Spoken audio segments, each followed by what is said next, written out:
Salam sehat untuk kita semua. Saya membuat video ini untuk memenuhi tugas ujian akhir semester di mata kuliah Psikolog Perkembangan Remaja dengan dosen pengampu Ibu Meriadeng MPD.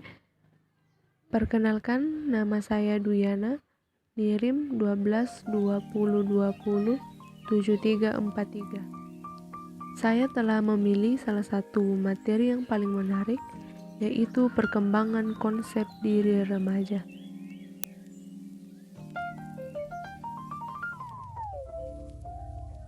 Yang pertama, pengertian konsep diri. Konsep diri mulai tumbuh pada awal masa kanak-kanak dan terus berkembang sepanjang hidup manusia. Namun, konsep diri mulai berkembang dengan intens di masa remaja.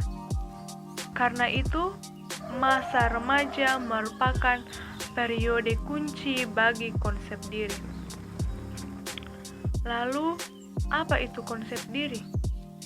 Konsep diri adalah pandangan atau pemahaman seseorang terhadap dirinya sendiri, baik tentang kemampuan ataupun prestasi fisik. Konsep diri tidaklah bawahan dari lahir, tetapi timbul akibat adanya pengalaman, persepsi, dan hasil belajar yang dialami oleh individu.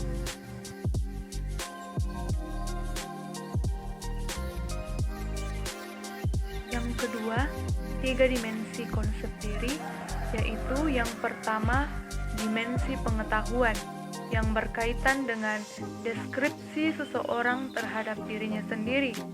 Misalnya, jenis kelamin, etnis, ras, usia, berat badan, dan lain-lain sebagainya. Yang kedua, dimensi harapan, yang berkaitan dengan apa yang menjadi harapan seseorang di masa yang akan datang.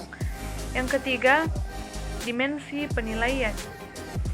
Sadar atau tidak sadar, dalam kehidupan kita sehari-hari, di setiap saat kita selalu melakukan penilaian terhadap diri sendiri. Namun penilaian itu kita lakukan tanpa kita sadari.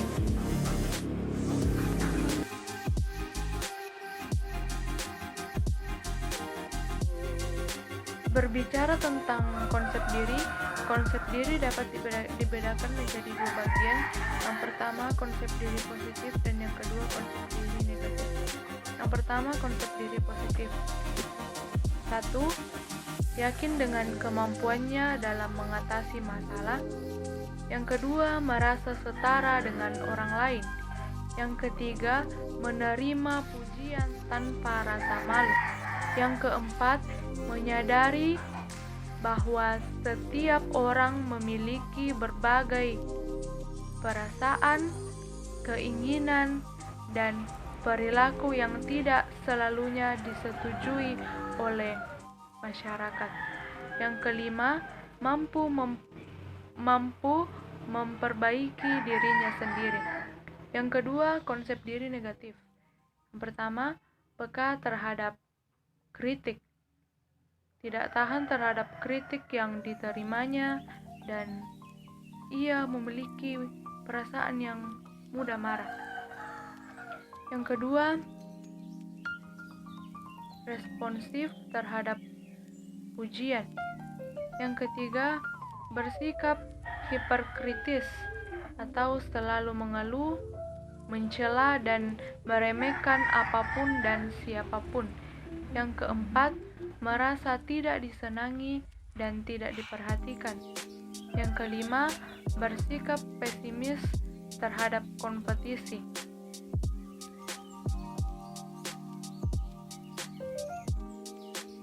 Faktor-faktor yang mempengaruhi konsep diri. Yang pertama, kondisi keluarga. Keluarga merupakan tempat pertama dan utama dalam membentuk konsep diri anak. Perilaku yang diberikan orang tua terhadap anak akan membekas hingga menjelang dewasa dan membawa pengaruh terhadap konsep diri anak tersebut. Kondisi keluarga yang baik dapat membangun karakter yang positif serta percaya diri dalam mengatasi masalah. Yang kedua, keadaan fisik. Keadaan fisik dapat mempengaruhi anak dalam menumbuhkan konsep diri. Anak yang kekurangan cenderung memiliki kelemahan dalam memandang keadaan dirinya, seperti rasa minder, munculnya perasaan malu, bahkan anak tersebut akan memiliki pemikiran bahwa Tuhan itu tidak adil. Tuhan membedakan dia dengan orang lain. Yang ketiga, reaksi orang lain terhadap anak. Dalam kehidupan sehari-hari, anak akan memandang seseorang sesuai dengan perilaku orang itu sendiri. Ketika seseorang memiliki perilaku yang baik, maka dipandang baik oleh orang lain. Begitupun sebaliknya, ketika orang lain memiliki sikap yang tidak baik, maka ia pun akan dianggap tidak baik oleh orang lain.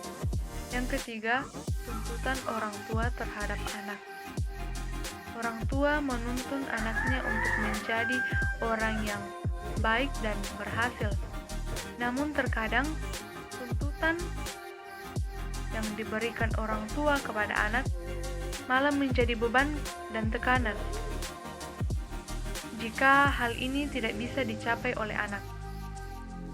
Selain sikap orang tua yang berlebihan dalam melindungi anak, juga menyebabkan anak tidak dapat berkembang dan anak menjadi kurang percaya diri dan mulai menumbuhkan konsep-konsep diri yang negatif. Yang kelima, jenis kelamin, ras, kulit, dan ekonomi rendah. Dalam penelitian mengatakan bahwa kelompok ras minoritas dan kelompok ekonomi rendah cenderung mempunyai konsep diri yang rendah. Selain itu, untuk jenis kelamin terdapat perbedaan konsep diri antara perempuan dan laki-laki.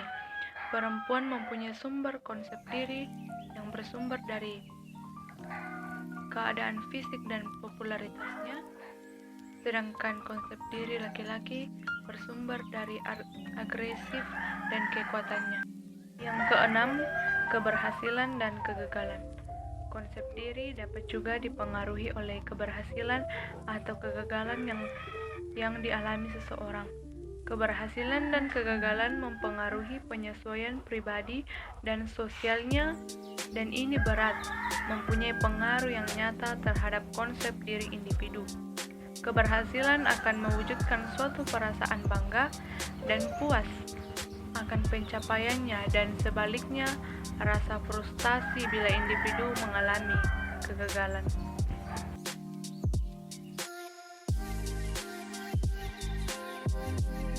Cara mempertahankan konsep diri yang positif. Konsep diri remaja tentunya harus positif. Dengan begitu, remaja akan memberikan dampak yang baik pada lingkungannya. Namun, tak jarang remaja merasa kecewa dan memandang dirinya negatif akibat pengaruh di sekitarnya. Lalu, bagaimana cara mempertahankan konsep diri yang positif? Yang pertama, menghargai diri sendiri. Jangan selalu merasa iri dengan orang-orang di sekitarmu. Cobalah untuk merenungkan diri dan menyadari apa yang menjadi kelebihanmu, keahlianmu, dan kekuranganmu. Setelah mengembangkan diri, kamu akan jauh lebih menghargai dirimu sendiri dan fokus untuk mengembangkan bakat yang kamu miliki. Yang kedua, berpikir positif. Fokuslah pada hal-hal yang positif dan pandanglah setiap masalah sebagai peluang untuk meraih kesuksesanmu di masa depan. Jangan menjadikan segala sesuatu yang tidak berjalan sesuai kehendakmu menjadi beban bagimu dan menghambat masa depan. Yang ketiga, menolong orang lain. Mengikuti kegiatan bakti sosial di sekolah, di masyarakat, atau gereja dapat membuat kamu berpikir yang lebih positif tentang sekitarmu dan dirimu sendiri. Konsep diri yang positif akan memunculkan berbagai hal yang positif serta dapat membuat kita berpikir yang positif, memotivasi, pemahaman terhadap diri sendiri, meningkatkan rasa percaya diri. Dengan adanya konsep diri yang positif, maka memudahkan seseorang dalam mencapai tujuannya, memudahkan seseorang dalam proses belajar, sehingga dapat menunjukkan prestasi belajar yang baik.